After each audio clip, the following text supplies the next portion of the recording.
In my books, I have published since 2013 regarding my experiences with a being that identified herself to me as Beniko, the extraterrestrial human hybrid girl of the same race as Bashar, channeled by Daralenka.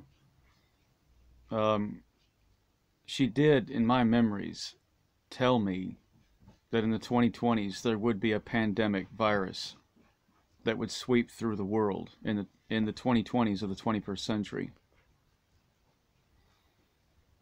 It just goes to show, I mean, this is the thing. This is what's known as memory marker evidence.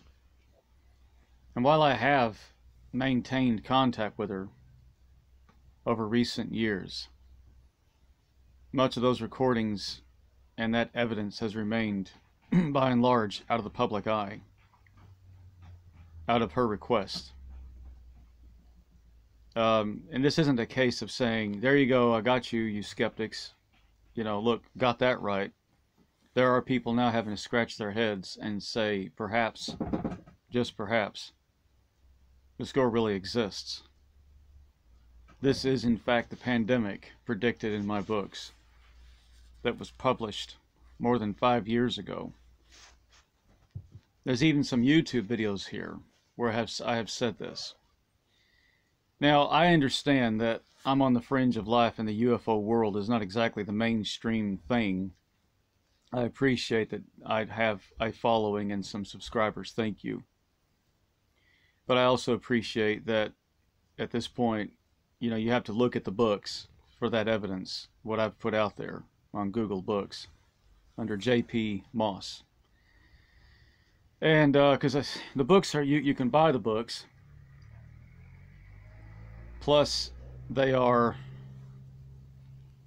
the way Lulu does this, they're up on Google, so you could almost download them for free. But if you wanted a hard copy, you'd have to buy the hard copy. But that's okay. I do black and white books. I don't do color. My last book was color, and it did go for a lot of money. But then that's the issue with self-publishing. It happens. I will never reveal, if I take employment outside of being an author, it is my public statement that I will never reveal anywhere that I work. Even if I had fired or had a fallout or any issue that went on, or say I know someone having issues with a company, I will never go public with anybody. I will never go public anywhere against the company I'm working for. I will never do it. It's complicated, guys. There's a lot of reasons for this. Moral, ethical. It makes for bad publicity. You know, here you are, self-published author selling books. That's part of my income. And if I were to go out and shout at a company and go public and rant about them, it makes me look like, at this point, that I'm trying to get some cheap publicity to sell books. Is what that looks like. It starts to look like, well, he's just trying to sell some books. And otherwise, who would know who he is? So I don't want that kind of negative publicity. Integrity, honesty, and dignity and credibility is it's worth its weight in gold in the UFO research world. You must always maintain that integrity at all times. And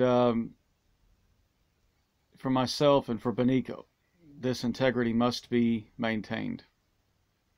Because I witnessed things that happened to her long ago, and she's very real.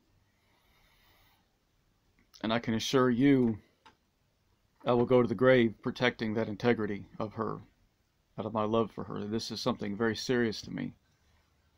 So my books and as an author are separate from whatever life I take in a private life as an employee with anybody. And I will never ever reveal where I work. It will never come up on any wall. It will never be anywhere. So I will make very sure that is the case. Now, there may be people on my wall from the companies I work for that may say something or drop something, but that's them, and it has nothing to do with me. And sometimes I'll clean up my social media sites to just kind of go back and pull something down. Somebody said something. But there it is. Here we are, 2020s. And according to the prediction she gave, further to that, I will remind you, it's in my books, she goes on to predict, or say, that by the year 2027, this virus is going to go for 7 years, off and on. And it's going to be ravaging pretty much the civilization of the human race here on Earth in the 21st century. It's by 2027 that the Sasani civilization will get involved, is what she said, and interfere, and for the first time in human history, step out publicly, or at least in the history of this civilization, because this contact has happened before, way back in ancient India, in the Indus Valley region. It's covered in the book Bhagavad Gita. The Hindu Bible speaks about this, about the prince that meets these blue beings, Shiva and the others, and they bring him peace and all that.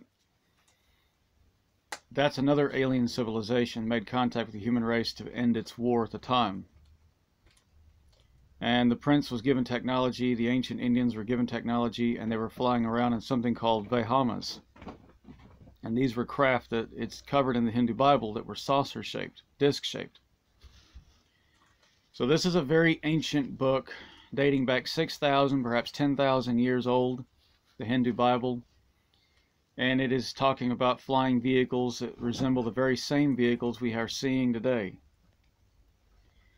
Much of the technology of Shiva's civilization is very similar to, and in fact the same, to the Sasani civilization. There's a connection. It's a long history, galactic history of civilization, contact, and contract and treaties. So there it is. Here's my video. Thank you very much for subscribing.